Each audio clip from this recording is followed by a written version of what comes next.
let's give Miss Tonika Johnson a hand.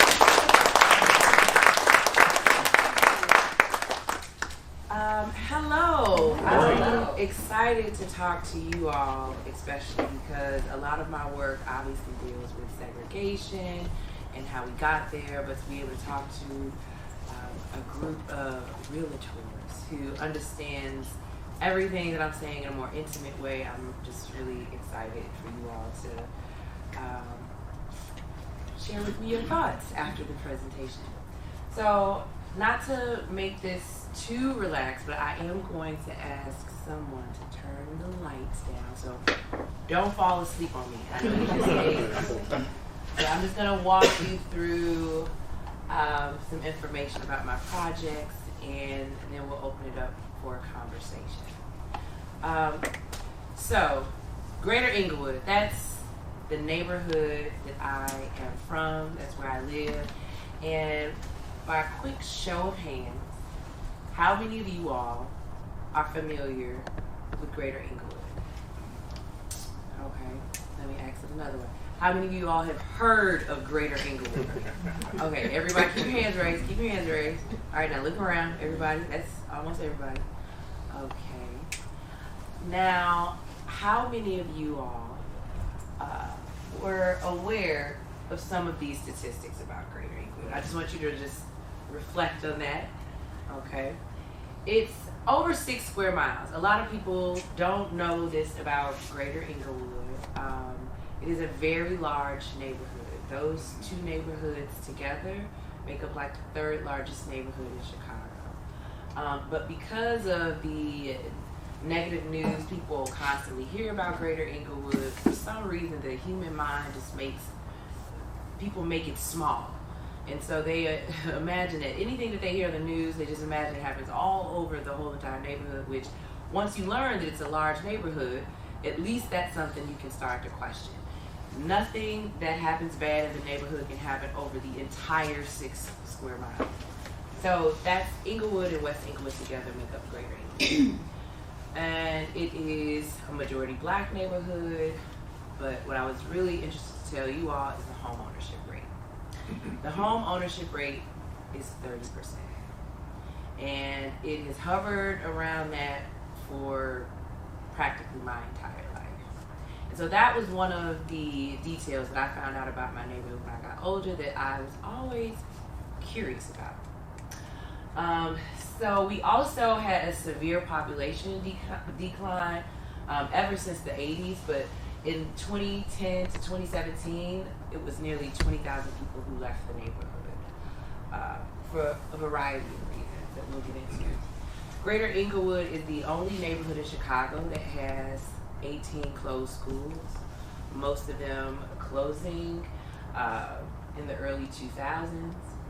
And as a result of this low home ownership rate and a lot of other issues that the neighborhood struggles with today, there's a lot of vacant homes, and those vacant homes eventually get demolished, and Greater Inglewood has nearly 3,000 housing units that's been demolished between 2010 and 2020. That's the largest loss of any community area. And so when the houses are demolished, obviously they create vacant lots. So of course Greater Inglewood has a huge number of vacant lots. So this is the context of my home neighborhood. But what I really wanted people to start to think about is, how did we get here though? And so that was the question that really stuck with me as I got older, when I moved back to my home neighborhood as an adult. And I always wondered, when was the home ownership rate ever higher? Because I know when I was younger, I vividly remember people that I thought and assumed owned homes, they took care of their yard. Like, I remember that culture. And so it was always interesting to me that in the community space where people are doing work around housing, they never talked about when the home ownership rate was higher. Because I figured, well, if you know when it was higher, then you can know all of the factors that went into it becoming this low. But for some reason, it was never discussed. And so then, eventually, a report came out called The Plunder of Black Wealth in Chicago in 2018.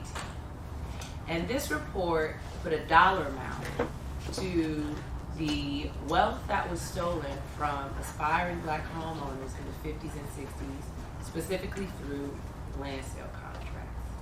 And so I'm going to play a clip of economist and researcher Amber Henley explaining to us what the report was basically aiming to do.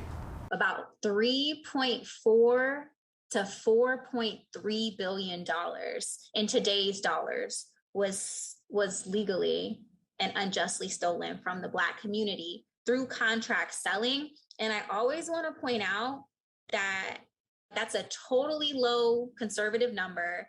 The issue in and of itself was not contract selling, it was redlining.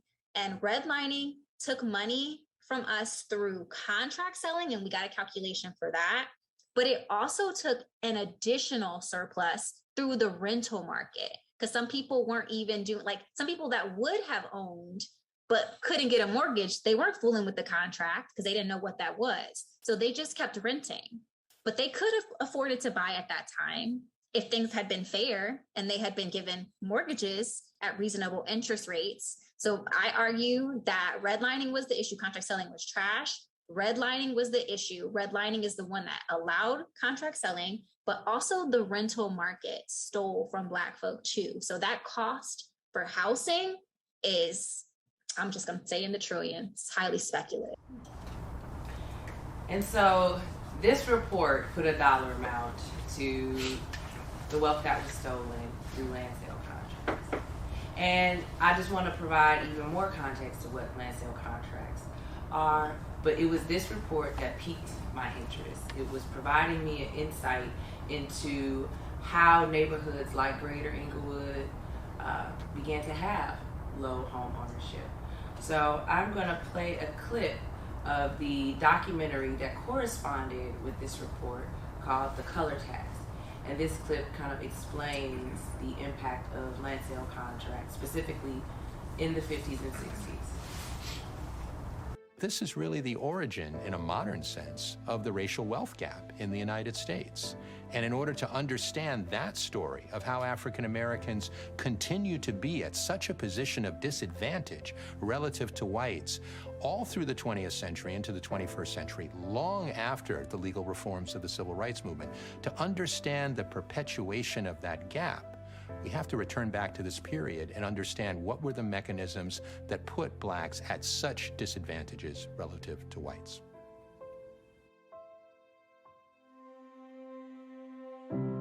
Like many Americans, Sally and Albert Bolton aspired to a home in the suburbs or a better neighborhood inside the city. But in the 1950s, those options weren't open to black families. So they made a down payment on a house in what was called Chicago's Black Belt. For 2 years, they met their monthly mortgage payments on time. Then one day, they received an eviction notice for being late. One time on one payment. That was when they went to see my father. Mark Satter was an attorney who lived in the racially changing neighborhood North Lawndale. What they asked of him was just to slow down the eviction. They said, you know, we only missed one payment. Like, we think we could pull this together. And if you could give us some time, you know, we could keep it. Reviewing the Boltons' papers, Satter was surprised to see that they had paid 3 times what the seller had paid for it. In fact, he explained to the Boltons, this isn't a mortgage, it's a rent-to-own installment contract. And the man who drew it up, Jay Goran, he's the real owner. After hearing this, they said we were misled in too many ways, and we want to sue him, and we want to stop this. As Satter prepared his case, he learned that the Boltons were not alone. And he realizes that throughout the south and west sides of the city, there are brokers who control large numbers of property, and they're all selling on contract, and they're all selling at these huge markups.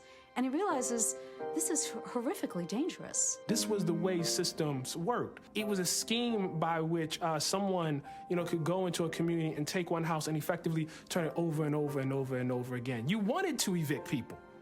There was incentive to evict people. Evictions? Contracts? Why? Satter asked himself. What's happening here? Homeownership is the basis of a happy, contented family life. And now, through the use of a National Housing Act insured mortgage, is brought within the reach of all citizens on a monthly payment plan no greater than rent. And that's how it works. Say the price of the home you want to buy is $15,000. You make a down payment of $2,000 and the bank lends you the balance, which you pay off at $110 a month for the next 25 years. Part of your payment goes for interest. That's what the bank charges for loaning you the money. The rest pays down your loan. That's your share of the house. With every monthly payment, your share of the house grows. That's called equity. What if you decide to move? You simply sell the house and keep your share. And if the house increases in value, you keep that too. This is how America's building its middle class, and individual families are building wealth, their financial nest eggs. I know. That's how I bought my house. But that's not how black people are treated. Let me show you. It starts with speculators, also called blockbusters. They go into a white neighborhood and knock on doors, telling white homeowners that the blacks are coming. The blacks are coming. Better sell now because the value of your house is going to drop if you don't. I can see your house is worth $15,000, but I'll give you $14,000. Scared, the white homeowner sells. Within days, the speculator hikes the price of the house and sells it to a black family for $27,000. The buyer makes a down payment of $2,000 and is obligated to make payments of $252 a month. So why would anyone buy a house at such a high markup? Because white-owned banks refuse to make loans to blacks, especially if they want to move into a white neighborhood. Desperate for a home and having no other options, they go to the speculator. The speculator draws up a contract. You think it's a mortgage, but it's not. A contract doesn't accrue equity until it's paid off in full. Nada. Nothing. No equity. See, it's right there in the small print. Just check the box and sign your name to agree. So what if you want to move after living in the house for, say, 10 or 15 years? You lose everything. Remember, you don't have equity. You don't have a nest egg to borrow against for your child's education, to make home repairs or pay for medical emergencies. And like the Bolton family, miss one payment and you're evicted. There's incentive to evict the buyer so the speculator can keep all the money the family has paid and then resell the house to another buyer. Since the Boltons came to me, I've seen court records of hundreds of evictions on this model. Families on both sides are being built so that the speculators make a fortune buying low from whites and selling high to blacks. Federally insured mortgages to whites, price gouging contracts to blacks. Do you see what this is going to do to Chicago's black families and its neighborhoods? So this is the map that made me really excited to talk to you all today, because oftentimes when I share this map, I have to explain to others how this impacts an entire neighborhood. And so this is the map of Greater Englewood of all of the documented homes that were sold on land sale contracts.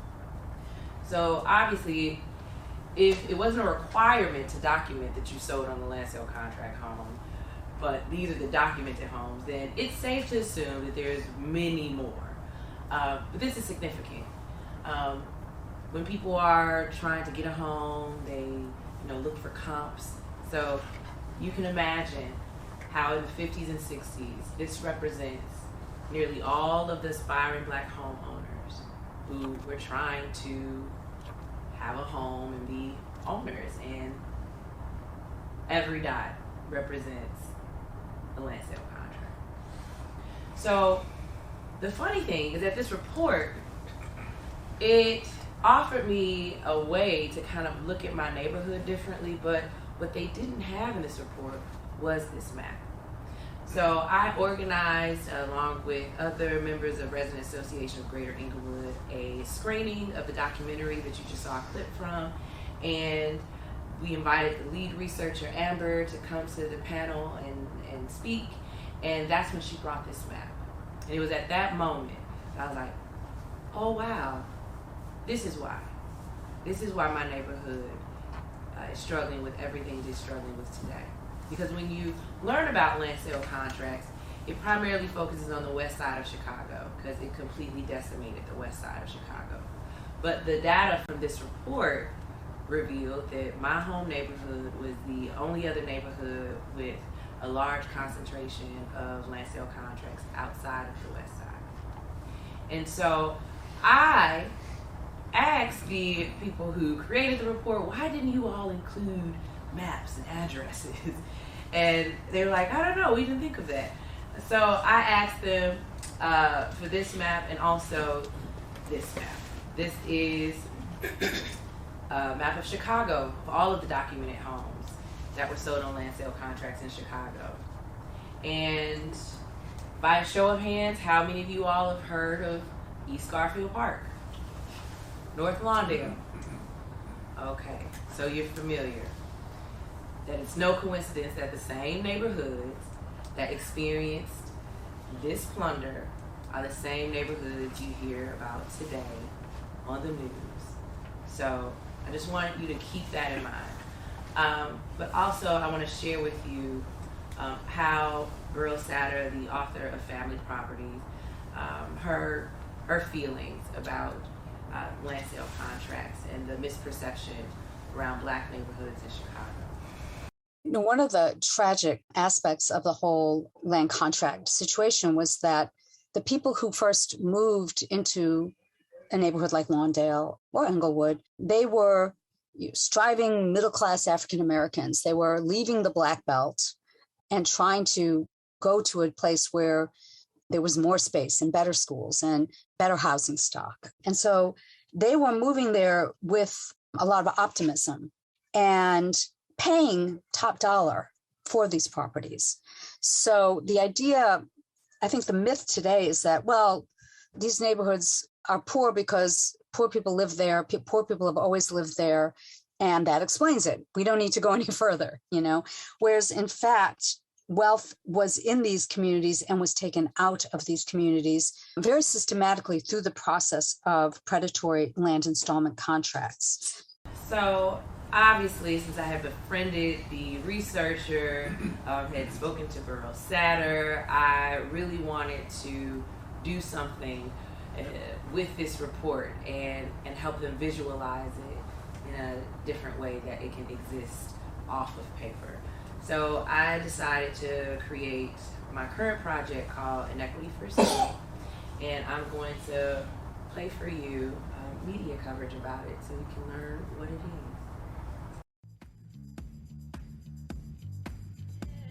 In the 1950s and 60s, fake mortgages gave the holder all the responsibilities of a homeowner, but only the power of a renter. The predatory process stole more than 3,300 homes and counting from Black Chicagoans.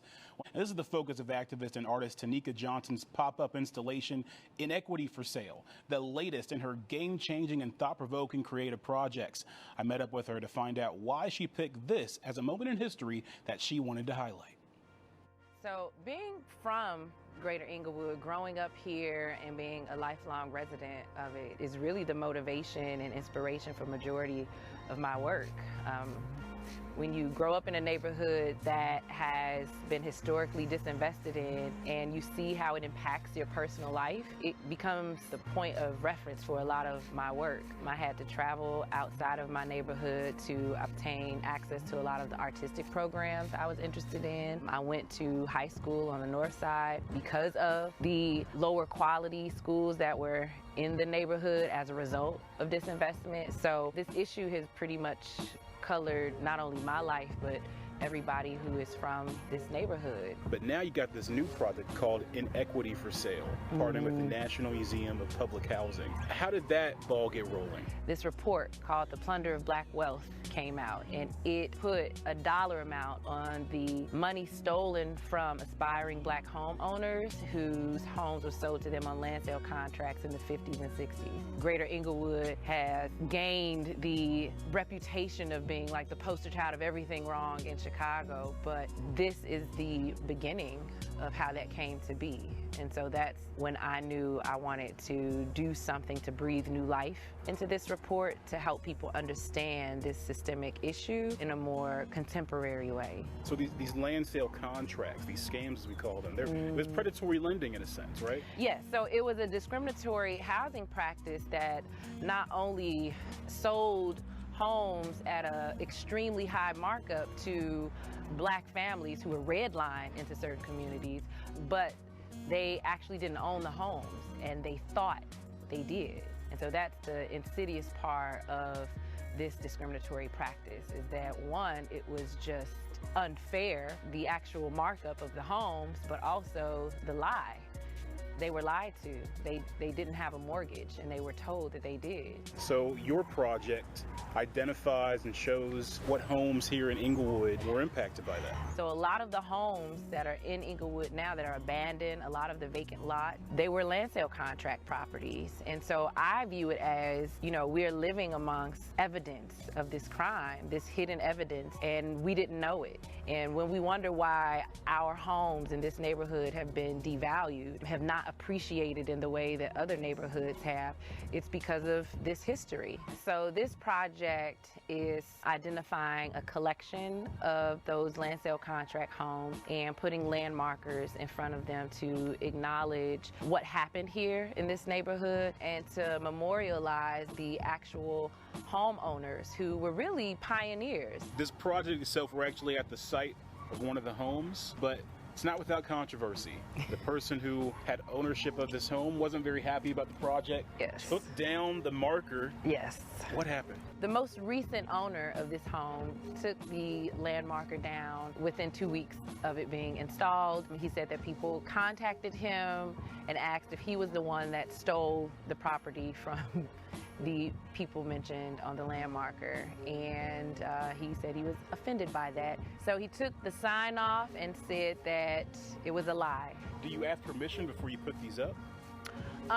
No, because I specifically selected homes that were visibly neglected and abandoned, and personally, they are the perpetuation of the exact issue that my project aims to illuminate. Also, being a homeowner in this neighborhood and a resident, I literally have no respect for people who have property in my neighborhood that has been historically disinvested in, and they don't care for it, they don't keep it up, and it becomes an eyesore that decreases the value of the other homes that are on the block. So even though the land marker didn't seek to call out the current owners, the reason that I selected these homes is because they are the consequence of this discriminatory practice in the 50s and 60s.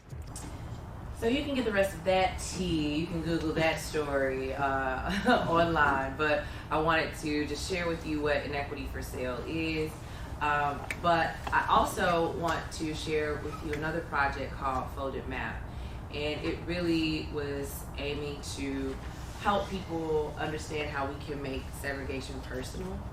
And so I just want to ask you all a question just to serve as an example of how these historic systemic issues are with us today, by asking you, raise your hand if you have been told to not go to the south or west side of Chicago. Raise your hand high. All right, now everyone look around. Keep them raised. Okay. That is a perpetuation of all of these issues. And so how that impacted me growing up is, imagine little black girl in Inglewood, happy to be a 7th grader or 8th grader, and wants to have a sleepover. The same people that told you to not go to the south and west side are the same people who told friends of mine that they can't come over my house because I live in Inglewood. So this issue has always been personal to me. So to help people kind of understand how the things we say about a neighborhood really ultimately say a lot about what we think about people in that neighborhood. And to kind of elevate that issue, created a project called Folded Map. And so I'm going to play this video clip of media coverage about it so you can learn a little bit more. Our series, A More Perfect Union, aims to show that what unites us as Americans is far greater than what divides us. And this morning, we're showing you a new approach to bridging divides in Chicago. Neighborhoods from the city's north and south sides are banding together to take on some very deeply rooted issues. The differences between these communities, they are stark. But as Adriana Diaz shows us, together they are tackling segregation and the inequity that comes with it. Do you have any of those posters left? Yeah, I do. Chicago residents Nanette Tucker and Wade Wilson share a love of gardening and craft beer. That would be kind of cool. It would be cool. They're like neighbors, sort of. Wade is called your map twin. Why are you guys twins? We're twins because when you follow the map, we touch one another on the map, north and south. Like many cities, Chicago's a grid with many streets spanning north to south. If you fold a map of the city in half, you can match addresses on the north side with the same block on the south side. You lived all your life never thinking you had a twin. And now I have one. Yes. They live about 15 miles apart, but Wilson and his wife Jennifer live in the majority white north side neighborhood of Edgewater, while Tucker is in the mostly black south side neighborhood of Englewood. How would you explain the differences between both of your neighborhoods, which are essentially equidistant from the center but worlds apart in many ways? It's very clear that neighborhoods primarily on the north side have had more investment. Everything from the street lighting to grocery stores and restaurants. It's plentiful on the north side and it's not here. It's almost like you feel a light come on at a certain spot when you're going north. And when you're coming back south, you can feel the gloom that's upon us in Englewood. Curiosity. They met through Tonika Lewis Johnson, a social justice artist who grew up in Englewood, a community often in the news. 2 mass shootings shot in the head this afternoon. Shooting claims the life of a 15-year-old boy in West Englewood. Lewis Johnson created the Folded Map Project, which includes this film, to change the conversation. She contrasts how the same street, like Ashland Avenue, They look very different. looks on the north side The sidewalks, and the south side. the maintenance of the building, none of which have anything to do with gun violence. Only disinvestment. Chicago's segregation is due in part to racist policies like redlining, where banks would designate properties in minority areas, delineated in red, as too risky for mortgage lending, excluding Black Americans from a primary pathway of building wealth, homeownership. You have neighborhoods that are predominantly Black that have low home ownership as a result of the discriminatory practices. Businesses left, so you don't have a business corridor, so therefore you don't have jobs. And now the schools are starting to fail because they aren't properly funded. Her solution, bring the North and the South together with map twins. It can feel so overwhelming to try to take on systemic racism, but you have found a way to almost chip away at it one person at a time, one pair at a time. Yes. Let's use segregation as the actual thing that can connect us. In her project, she doesn't shy away from uncomfortable truths. How much was your home? It was $61,000. And how much was your home? $535,000. You asked Wade and Nanette what they each paid for their house. You know, it felt a little awkward. I think the awkwardness helps people understand how we're all participating in this system that was created before us. And it doesn't truly reflect how we want to connect with each other today. Frankly, we're privileged, and it's hard to sit next to a friend who hasn't enjoyed that privilege. We realize that there's an opportunity to actually do something. Wilson and Tucker are doing something together. 3 years after they met through the Folded Map Project, with others they created Englewood Renaissance, which is helping beautify parts of Englewood and is now focusing on increasing homeownership here. Creating a community together. The economics might be different, the neighborhoods might be different, but the core of who I am is pretty much the same as Wade and Jennifer. I want the same things they want. For CBS This Morning, Adriana Diaz, Chicago. This is such an important story. Yes. It is such an important story. You have the same street and the different economic values and why that's happened. And the difference in the numbers, Anthony. Yeah. 61,000 versus 500,000 plus. But it's a perfect example to show that story on the same day that we did the 110 project. Exactly. Because it shows you that it starts there. Yes. And that's why this disparity and pointing out the disparity. Because I know there are many white people look and say, well, I don't have the privilege either. This is not Asian. It shows it's not ancient history. No, the legacy of these practices from the mid-century are with us today, and they will continue to be with us because the value of these homes is the value of these homes. And the question now, as we become aware of it, is what are we going to do about it? And recognizing that it is an issue. Yeah. It is a major problem in this country. As long as that economic disparity continues to exist, you will have these differences will persist. So much more than planting a garden together. That's very lovely, but it's so much more than. Gail doesn't know what she's talking about. That is the work. Planting gardens together, coming together. That is also called organizing. That's how all of our major movements that this country has benefited from, it's where it starts, organizing. And to prove Gail wrong, I wanted to share with you that planting a garden together was actually the first event that the Map Twins did for their expansion of Folded Map, which is called Block Twins. They introduced their neighbors to each other. Neighbors who would not have met each other if they did not bring them together. And as a result, this was a couple years ago. They've known each other for 5 years at this point. And they have become so close with each other that Wade, at his birthday party at Nanette's store that she opened in Greater Inglewood. So that's totally something that was born out of having time to plant gardens together. Legislation and policy hasn't gotten us to where we want to be, and it is my firm belief that it's because we don't elevate the personal aspect. That's the work that has to be done. So we can actually just jump right into what is resonating with you all later. I'm going to remove this question from you. How did I create the Folded Map Project? What led me to it? I'm going to play a clip of the Folded Map film that I created early on in the pandemic to answer that question. How did you come up with the project? And I also want to share that segregation creates these different realities, that it's mostly predominantly white audiences that I speak to who ask that question, whereas predominantly black audiences, they don't ever ask that question because they know exactly how I came up with that project. But I thought that creating a film to answer the question would do good to help emphasize how segregation creates these different realities. So I'm going to play just a few minutes of it for you to have the answers to how I came up with the project.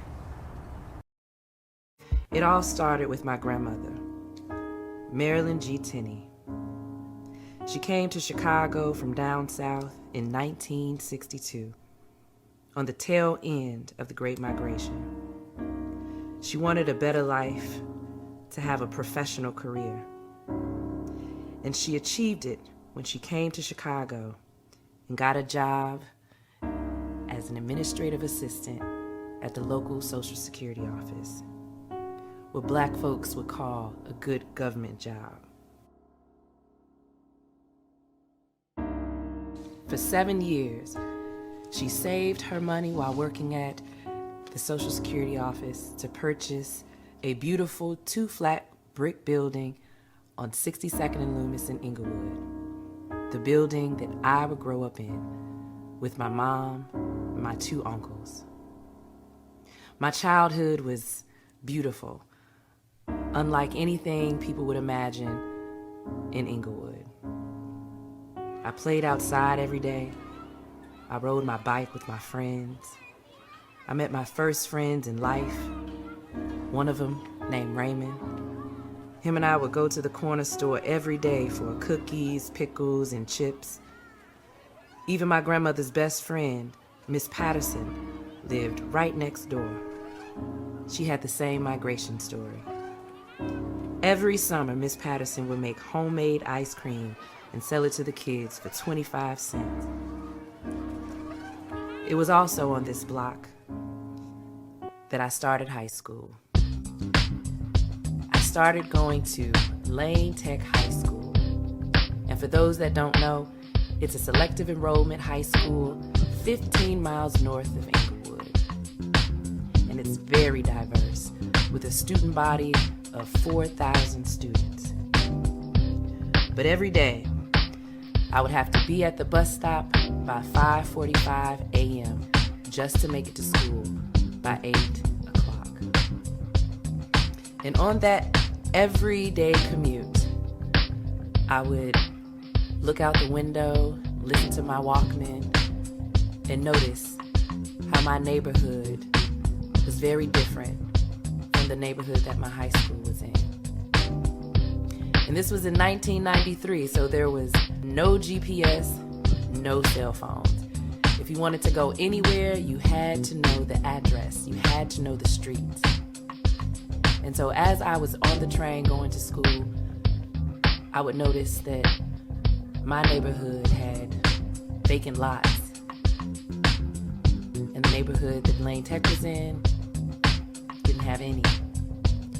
My neighborhood had hundreds of storefront churches, and there was none in the neighborhood my high school was in. My neighborhood had so many beauty supply stores, and I didn't see any up north. And I would always wonder, why is that?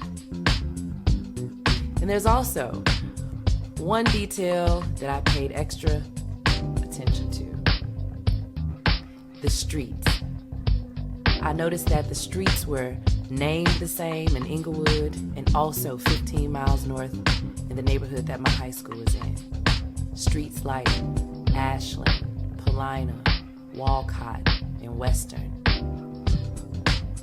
And even though those streets were named the same, they looked completely different. But the real fun began once I got to school. I met kids who I felt were reflections of me, but from all over the city, from neighborhoods I had never even heard of. I had a friend named Steve Zhukevich. We had algebra class together, and we talked about hip-hop every day. But his name was the first Polish name I had ever said. And then I met my first group of Latino friends from neighborhoods like Humboldt Park and Wicker Park, even back of the yards. And they were the ones that taught me the cultural difference between being Puerto Rican and Mexican. And they told me that I better not ever get it confused. Then I had my friends who were Asian, who taught me the difference between being Chinese and Korean, letting me know that all Chinese people don't speak Chinese. They speak Mandarin too. And then I met a group of friends who I thought were black like me, who lived on Chicago's north side. And then I would come to find out that they were first-generation immigrants from countries like Belize, Panama, Jamaica, countries that I had never even heard of. And then there were the friends who were black like me, but from a whole nother side of the city called the West Side. I didn't even know what the West Side was, and they specifically told me it's from Cicero to Laramie and Laramie on down. And then I had my friends who were Filipino. I mistakenly thought they were Latino, and they were the ones to tell me, no, we are not. This is what we did every day for 4 years, getting to know each other's culture, each other's neighborhoods. And at this time, hip-hop was thriving in Chicago, so we went to hip-hop parties all over Chicago, getting to know each other's neighborhoods. And we quickly learned that the way that you truly get to know a location is through your friendships, through your relationships. And what we also realized was how segregated Chicago is. This map that you're looking at is what Chicago's segregation looks like. Chicago is one of the most segregated cities in our country. And it's been that way since before my grandmother came. The blue that you see on this map, those are the neighborhoods that are predominantly black. The pink, purplish that you see, those are the neighborhoods that are predominantly white. And the orange that you see, those are the neighborhoods that are predominantly Latino. And the neon green that you see in the center of the map and speckled throughout the top, those are the neighborhoods that are predominantly Asian. And as I thought about my commute and how everything looked so different from the South Side compared to the North Side neighborhood that my high school was in, I came to realize that I was riding through Chicago's segregation. And that's when I started to understand the connection between race, geography, and Chicago's segregation. You know? So that's how I came up with Folded Map. If you want to watch the rest, you can use this QR code to purchase it from foldedmapproject.com website, and it'll download and it'll be yours to share, and if you like, have a screen of your own. It's 30 minutes, so there's an additional 20-something minutes left. But I wanted to share that with you so you could know the origin story of the project. But of course, I wanted to go deeper into understanding all of the psychological nuances that are the consequence of our segregation and how we perpetuate that amongst each other today. And so this project, Don't Go, is a project Dr. Creason and I did together. We were busy during the pandemic. I did the Folded Map film, and we did this project together. And this project was born out of me asking a group of freshmen, Northwestern freshmen. Most of them were young, white 18, 19-year-olds who were transplants from other smaller cities, just not from Chicago. And someone recorded me asking them the same question that I asked you. How many of you all have been told to not go to the South or West Side? All of them raised their hands. And I started to ask that question at every presentation that I did, and that was the same result. And to go back to the Northwestern freshmen, what really intrigued me is the fact that, to me, I'm like, these are babies. They're gonna listen to this advice because they were given this advice to protect them. But yet, they were gonna have to learn on their own that ultimately that advice is racist, and it's preventing them from having significant learning experiences and preventing them from knowing people that they probably would benefit from knowing. So I shared that video online, and people responded to it, and so I got curious. I'm like, how many people have their own Don't Go stories? And so Maria and I, we wanted to find out. So we put a call for people to share their Don't Go stories on my social media, and we got a huge response. And we interviewed close to 30 people, and they all shared their Don't Go stories with us. And we decided to publish just a few of those with a local media outlet called Block Club Chicago. And these are some of their stories, but I wanted to also share with you just a little excerpt of how those interviews went. This is Joey. He's a piano repairman that was also given the advice to not go to the South or West Side. But he wanted to work because he was a piano repairman.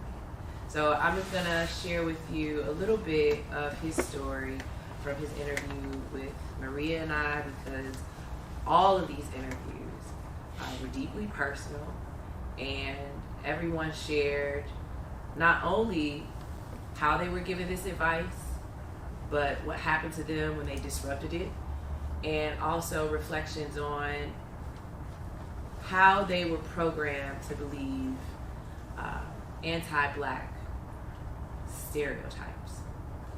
And so we just thought those interviews were so transparent, so honest, and so profound that we wanted to share it with the public.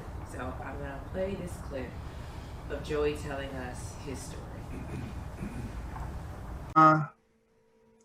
Miss Jones asked me, she's like, hi, she's like, I want to get piano service. I said, okay. I'm like, where in Chicagoland are you and all that? She's like, I'm in Inglewood. Do you service my area? And I said, well, I'm kind of new to the city still, and the business is new. I've never been to Inglewood, but let's get something on the books. And she's like, oh, great. So we set up the appointment. Where I'd moved to, I didn't get my truck until 2009. This was like 2007 when I got out of school. Okay, so it's just me, my 40-pound bag of tools, on a Western Avenue bus all the way down to 73rd Street. Western Avenue and 73rd. 73rd Street. And Western. Just north of the tracks. North of the tracks. And I get off and I'm thinking to myself, I'm tracing this back to what my roommates and their friends had told me since I had moved here. Don't go west of here, don't go south of there. And I'm tracing this back and I'm like, okay, this is where they told me not to go. I guess we're going to see how this goes. I wanted to work, baby. I wanted to work. I didn't care where it was really. So I just wanted to work. So I get off the bus and I'm walking further, west. And as I'm walking on 73rd, because my client lived on like a little side street there. And as I'm walking, I noticed like a few empty lots, whatever, and the homes were just beautiful. They were gorgeous. And I'm like, well, here I am. I'm taking this all in. I'm looking around. And this was an area that I was told that if I was white, it was automatic that I was going to be shot, robbed, and killed within minutes. And all these things were going to happen to me. And there's just drug cartels and violence and all this stuff. And I got to be honest with you, I was kind of disappointed because I didn't see any of that stuff. I didn't see any of it. And I'm thinking, I'm walking, and like there were kids playing in the street. There were elderly folk having coffee or breakfast on the front porch. And so I'm walking to Miss Jones' house. I get in, and she was so nice. She took good care of me. She put out like a plate of cookies and just, I had water, cookies, and she just kept offering. She was so sweet. I remember clear as day. And so I was there for a couple hours. This is a piano that had been neglected for years. It just sat. So I'm wrapping up service, and I remember she got kind of emotional when I was wrapping up, because she said, I want to thank you for all your hard work today. I didn't want to tell you this on the phone, but you were about the 6th or 7th technician I called because I couldn't get anyone to come over here. And I'm like, my heart kind of stopped a little bit. I'm like, you're kidding. She's like, just people won't come here. They won't, they won't service our area. She goes, and then she followed up with, we're not the only community that suffers from this, just so you know. And I'm like, well, just so you know, you can call me anytime. I have no problem. I'm here. Just you let me know when you need anything. And it's just kind of like, and she gave me a hug and everything. It was just, I'm like, what's going on? I'm like, I never had this impact from a client. Like this is because the average person I serve, in North Side, whatever, it's just like, oh yeah, thank you for the service, whatever. And it's like, all right, take care. This was something special. So I just like to describe that what he is attempting to articulate is that's what it's like when you disrupt segregation. That's what it's like when you're confronting stereotypes that you learn are not true. And so to help other people, disrupt segregation and hopefully confront stereotypes, I created the Folded Map Action Kit. This was another baby of Dr. Creason and I. People were contacting me after Folded Map was debuted as an exhibition in 2018 at Loyola University Museum of Art.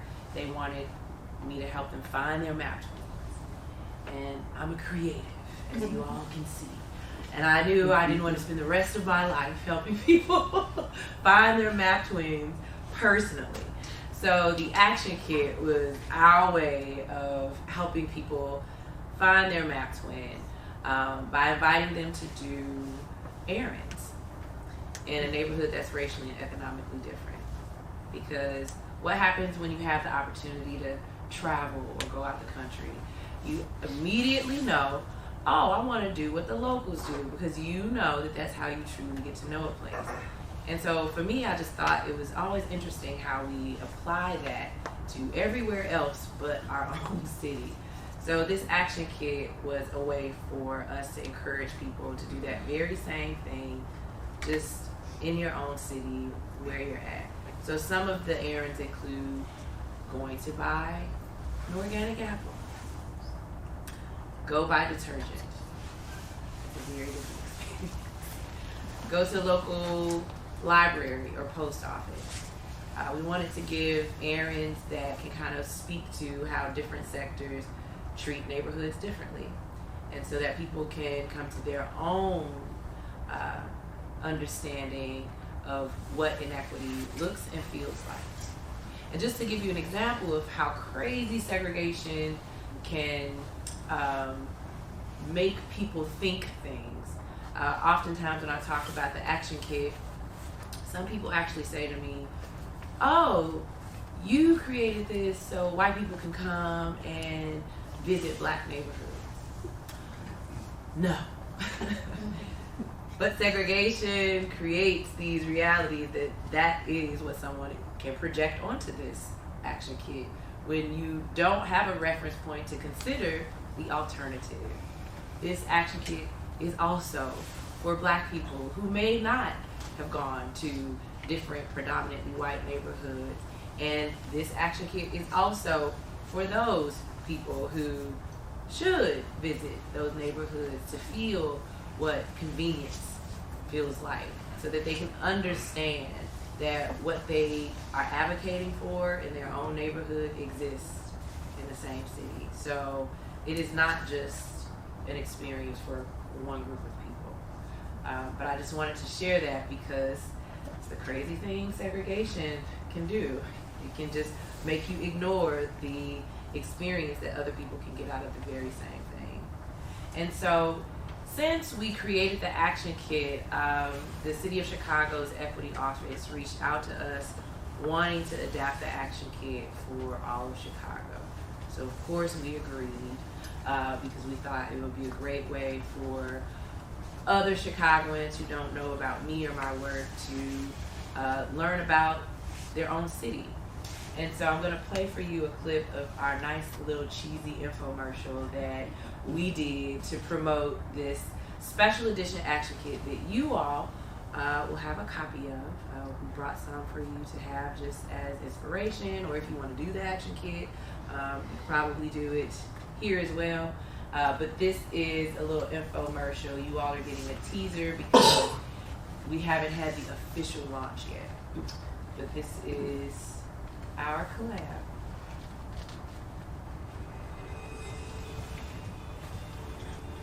Hey everyone, I'm Tonika Johnson, and I'm the creator of the Folded Map Project. And I'm Candace Moore, Chief Equity Officer for the City of Chicago. I lead our Office of Equity and Racial Justice, and we are excited to partner our initiative, Together We Heal, with the Folded Map Project to create a special edition action kit. This special edition action kit takes my project, Folded Map, which was created to draw attention to the inequities of segregation, reveal how segregation hurts us all, and finally take it up a notch by empowering us to take a step toward racial healing. So if you haven't gotten a chance to complete the action kit, what are you waiting for? Go download the kit at cityofchicago.org/Together We Heal. It will help you identify a twin neighborhood and support you in planning a visit to learn more about your twin neighborhood. But hopefully a lot of you are here visiting this page because you've already done the action kit. Because after you do it, we want to welcome you to Chicago's Interactive Healing Map. This is a platform designed just for you to share your action kit experience, virtually explore our city's neighborhoods and their demographic differences and similarities. We want you to learn about others' experiences and ultimately want you to connect with us, the creators of the Folded Map Project and the Office of Equity and Racial Justice. We are so excited you want to be part of this work. We can't wait to see how this map will grow. We hope that this creates the kind of connections and partnerships where we can work together to make segregation personal and help solve important issues for our city. We hope you will share your experience on the map.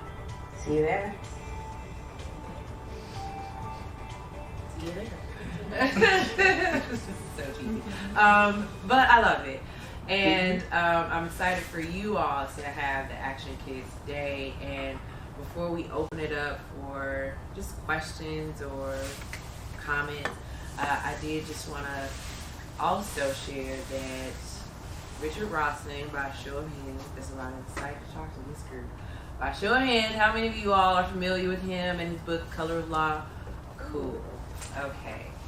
Well, your girl is very close with Richard Rothstein. We got connected because he found out about my work, and he wanted to include them in his upcoming book that will be debuting in June, called Just Action, and it is part 2 of Color of Law, but it's literally just case studies from around the country of actions and organizing that people are doing, multiracial organizing to disrupt segregation.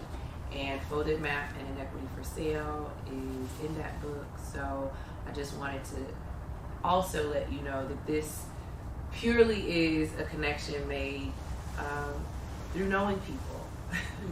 So the importance of connections is really the center of all of my work. It's why the landmarkers are in the neighborhood, because I wanted the landmarkers to serve as an invitation for people to come visit Greater Englewood and truly get immersed in how this historic issue affects not only the city, but people who live there.